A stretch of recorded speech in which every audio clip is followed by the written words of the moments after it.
Do you want to know how you can edit side notification on your OnlyFans account? Then this video is the right one for you. Hello and welcome to our YouTube channel Quick Guide, and today I'm here with another brand new video to show you guys on how you can edit your side notification on your OnlyFans account. To do so, first of all, go onto your onlyfans.com on the Google Chrome, and after that you can see you need to log into your OnlyFans account.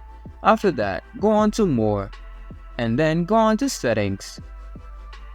And now here you can see an option for notifications. Click on notifications, and here these pop-up will appear. Now go on to side notifications, and here you can enable or disable any kind of notification that you wish. Now you can choose whatever kind of notification that you want to be seeing on your screen. Otherwise, you can just disable any of them, or you can simply disable all of them if you are not fond of these notifications.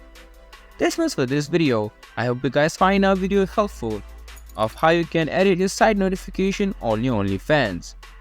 Make sure to leave a like, subscribe to our YouTube channel and hit the bell notification, and don't forget to drop a comment for review and for more content like this. See you guys in our next video. Thank you for watching.